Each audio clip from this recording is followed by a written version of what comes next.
ফেব্রুয়ারিতে ত্রয়োদশ জাতীয় সংসদ নির্বাচন। সারা দেশ প্রস্তুত হচ্ছে একটি অবাধ, সুষ্ঠু ও গ্রহণযোগ্য নির্বাচনের জন্য। কি ভাবছেন সাধারণ মানুষ থেকে শুরু করে আগামীর জনপ্রতিনিধিরা? সে কথা জানাতে ডিবিসি নিউজের ইলেকশন এক্সপ্রেস ছুটে যাচ্ছে সব সংসদীয় আসনে। এখন রয়েছে সংসদীয় আসন ১০৫, সাতক্ষীরা ২-এ। স্বাগত জানাচ্ছি সিএসআরএম ডিবিসি ইলেকশন এক্সপ্রেসে। আজ সারাদিন থাকবো সাতক্ষীরা ২ এবং ৩ আসন। আমার সঙ্গে মতো যুক্ত আছেন এই সাতক্ষীরা ২ আসন, যেটি সদর আসন। সেখানে জামাতের মনোনীত প্রার্থী কথা বলবো, জানার চেষ্টা করবো আগামী নির্বাচনে জামাত কতটা শক্তিশালী ভূমিকা রাখবে। স্বাগত আপনাকে সিএসআরএম ডিবিসি ইলেকশন এক্সপ্রেসে। শুরুতেই আপনার এই ২ আসন, সদর আসনটি জামাতের একটি ঘাঁটি বলা হয়।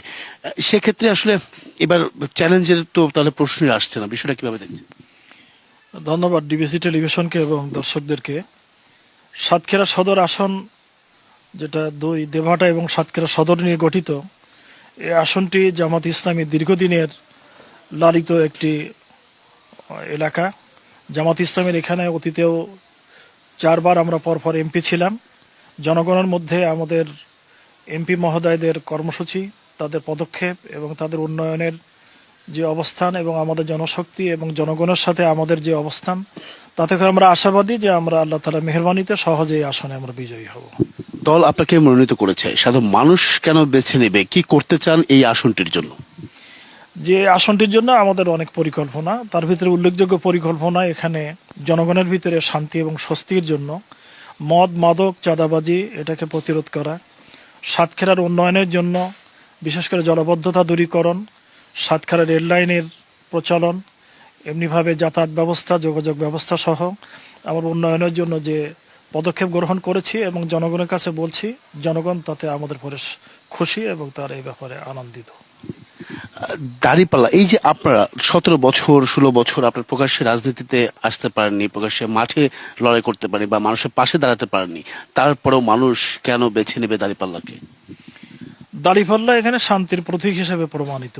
এখানে হিন্দু, বৌদ্ধ, খ্রিস্টান, জাতি, ধর্ম, বর্ণ নির্বিশেষে তারা আমাদের সাথে সম্পৃক্ত এবং অতীতেও তাদের সাথে আমাদের যে আচরণ, যে ব্যবহার এবং উন্নয়ন সবকিছু মিলায় জনগণের সাথে আমাদের একটা নাড়ির সম্পর্ক। ফলে জনগণ আমাদেরকে তারা চেনে। আমাদের ঘরে ঘরে সংগঠন আছে, এলাকায় সংগঠন আছে।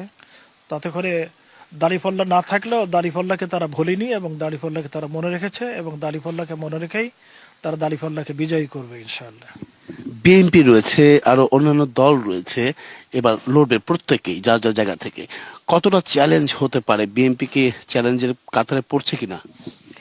নির্বাচন একটা চ্যালেঞ্জ, কিন্তু আমরা আশাবাদী জামাত ইসলামী এখানে জনমত জরিপও আমরা দেখেছি এবং বর্তমান মাঠে ময়দানের যে অবস্থা, তাতে করে জামাত ইসলামী অনেক এগিয়ে আছে।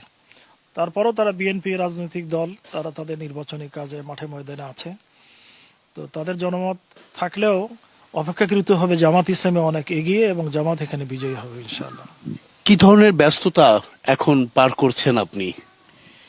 এখন আমাদের ব্যস্ততা গণসংযোগ, পাবলিকের সাথে ডিলিংস, পাবলিকের সাথে গণসংযোগ, পথসভা, ব্যক্তিগত যোগাযোগ, ভোটার কন্ট্রাক্ট, এগুলি কাজ নিয়ে আমরা এখন ব্যস্ত আছি। মা বোনরা অনেক সময় একটা ভুল ধারণা করে আপনাদের কাছ থেকে যে আপনারা ক্ষমতায় আসলে বা আপনি এই আসনটিতে গেলে হয়তো বা তাদের স্বাধীনতা ক্ষুণ্ণ হবে। বিষয়টা আসলে কিভাবে দেখছেন?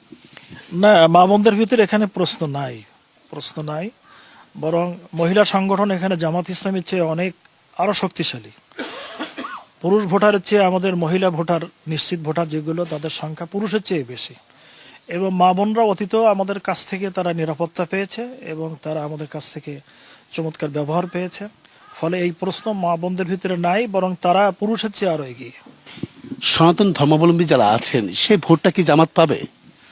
আমরা আশাবাদী, 100% বলা যাবে না, কিন্তু সিংহভাগ ভোট আমাদের সনাতন ধর্মের ভাইরা আমাদের সাথে তারা আছেন। সেটা কেন আপনার সাথে থাকবে এই আসনটি থেকে? হ্যাঁ, থ্যাংক ইউ। তারা আমাদের সাথে থাকবে, তাদের ধর্মীয় উপাসনা, তাদের বিয়ে শাদী, তাদের সামাজিকতা, তাদের সুখ দুঃখের সাথে আমরা সমানভাবে, মুসলমানদের সাথে যেমন আমরা আছি, তাদের সাথেও আমরা সমানভাবে ভাগীদার। তাদের সুখ দুঃখ, আপনি কি করেছেন?